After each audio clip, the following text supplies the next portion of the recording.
What's going on, guys? It's your boy Fiasco, and before this video begins, I just wanted to thank you guys for all of the love and support you've shown on my previous video with WRECKS and the other guys from 5K. And just so you guys know, there will be a part 2 to that video. I plan on recording and putting out a lot more content with those guys from 5K.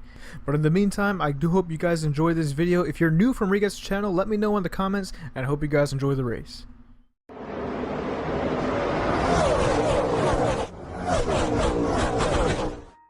The Fiasco NASCAR Series took a little bit of a break, but now we are back at Bristol Motor Speedway for a 50-lap race. It is our 4th race of the season. On top of the points, we have Eric Olsen as we look at the top 10, followed by Kruzmaki, Ross, Martinez, Wigglestiff, Rodriguez, Hernandez, Callaway, Benegas, and Fiasco. And as we look into the starting lineup for today's race, on pole we have Freddie Martinez, followed by Barrero, Benegas, Olsen, Bunch, Sambon, Rodriguez, and Alex Cooper, a brand new driver in the 00, making his debut. And as we go throughout the rest of the lineup, Tim Wilson, a driver who has yet to get points this season, which means he still hasn't have a top 20 finish, but hopefully he can change that this time in Bristol Motor Speedway. There's going to be a lot of wrecks here, half miler, a lot of speed. Takes 14 seconds to get around here, and as the green flag waves for the number 24 of Freddie Martinez. And you see in the back of the pack that where people are already trying to push 3 wide. Everybody's bouncing off of the wall, and the yellow flag is already out here at Bristol Motor Speedway. Eric Olsen, our Daytona 500 winner and points leader, is involved, as is Tim Wilson in that 48 car. Tim Wilson still doesn't have points this season, hoping to change that this week, but his day might be ruined already on the very first lap. Looks like he's still going to be on the bottom of the standings. You see, he just absolutely ARCA breaks the 8 car of Eric Olsen, and that is going to be an early exit for Olsen. It looks like he might be losing the points lead after today's race. And we see the 34 car of Manny Benegas is up front, and we are about to get the green flag here on lap 7 to see if Benegas can hold on to the lead here and maybe get his first career win. Right behind him we have Kyle Busch in the 13 and Sean Rodriguez. I know he has a lot of fans here on this channel now in that 17 car. There's your hero, and Benegas hits the wall coming out of turn 2. Sean Rodriguez and Kyle Busch are fighting for the lead, and we already see the fine line between staying on the track and hitting that wall coming out of these corners, as caution is out once again. Torkelo Smigums in the 20. There's a lot of damage on his ride. The 88 of Kenny Callaway, the 7 of Jose Hernandez, and the 23 of Cameron Barrero.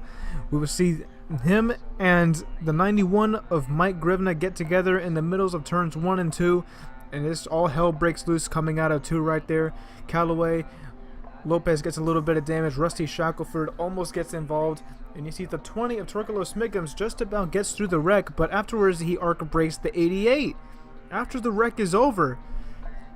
So they had already been wrecking for like 5 to 10 seconds, and then Torkelo just doesn't know where he's going, and he winds up ARCA breaking the 88 car.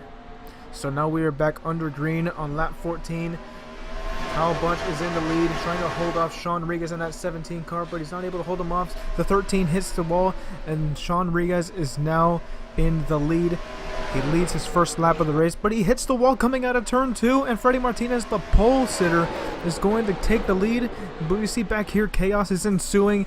We have the 2, the 13 in the wall, the 43 is in the mix, and so much mayhem is happening throughout the pack here. You see the 2 of Los Fiasco rubbing against that wall.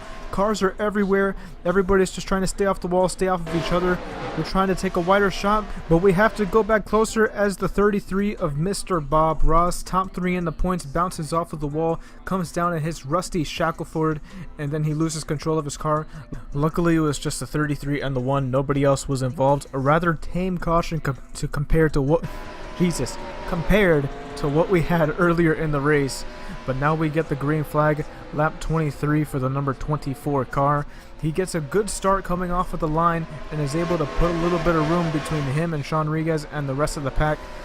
And we hop over to lap 25 here, and they're going 3 wide coming out of turn 2. It's the 00, Sean Rodriguez, Dario Perales, and the number 9 of John Wigglestiff, and the John Wigglestiff gets pushed back, and everybody's just bouncing all over the place. It's a demolition derby out here. It's hardly any real racing going on except for the very front of the pack.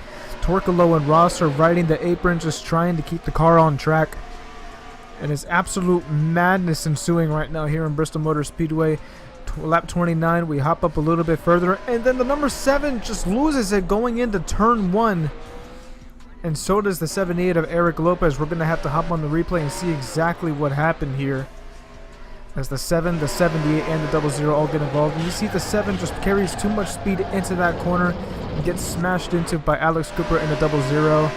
And then the 78 of Eric Lopez, he's trying to slow up because he sees them wrecking ahead of him, but then he just loses it as well. Alex Cooper's day is over. He makes his debut in Bristol, but he will walk away sadly with no points whatsoever.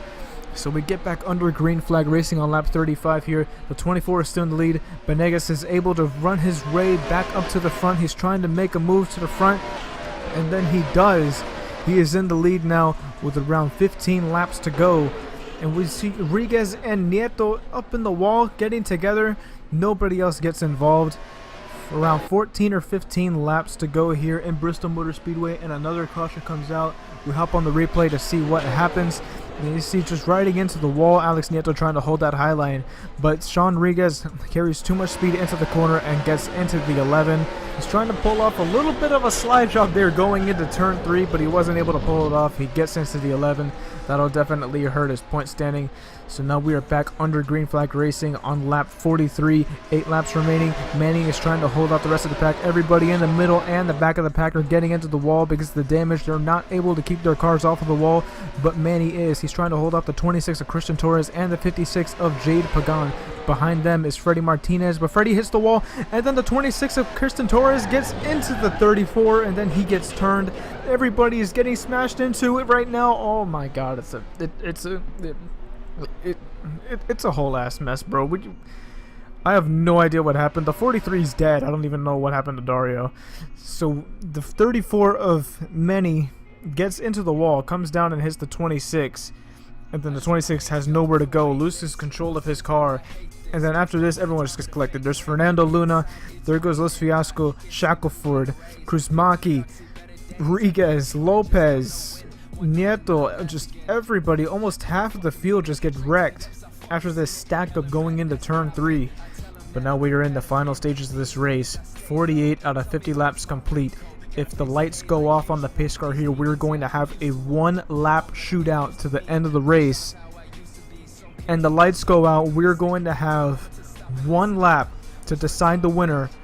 And here we go, the pace car comes off, and here goes Manny. 1 lap to go. He literally just has to hold off Freddie Martinez for 1 lap, but Manny goes up higher on the track. Freddie is on the inside of him. They're side by side going down the back straightaway. Freddie is going to the inside of Manny. Manny gets pushed up to the high line. He's definitely going to hit the wall, and it's over. Freddie Martinez makes a last lap pass to win the race at Bristol. He is the first driver in Fiasco NASCAR Series history to win the race from the pole, and what better track to do it than Bristol Motor Speedway. I do hope you guys enjoyed that race. As we are going to check out the final standings from this race is Martinez, Brian the Corn Boy Pagan, Ali Borges, Kyle Bunch, Bob Ross. Manny goes from 1st to 6th in 1 lap. Chris J, Jade Pagan, Twerkalo Smigums with another top 10, and Kenny Calloway rounding out the top 10. Then we have Sambon, Kruzmaki, Grivna, Barrero, Wigglestiff, Luna, and Nieto actually finishing the race. The last drivers that were actually able to finish on their own power. And as we check out the points, Freddie Martinez with that win now takes the lead. We are now through 4 out of 12 races. And as we check out the rest of the point standings, it's pretty stacked on top of each other. Like, there's not a huge gap from 1st to say 12th. It's just 1 race. Jose Hernandez can still get in if he wins this race, the next race at Dover. And we check out the bottom, this is when it starts to get a little bit stretched out. Tim Wilson still no points, and Alex Cooper was not able to get points in his debut. But if you guys did enjoy that video, be sure to leave a like, comment, and subscribe. I do have a lot more stuff coming out with 5K. Some of the older guys are hoping to put out another episode of nonsense. I have a huge variety on this channel. I don't do just motorsports, I don't do just funny stuff, I do a whole bunch of stuff. So be sure to hit that subscribe button, and I'll see you guys in the next video.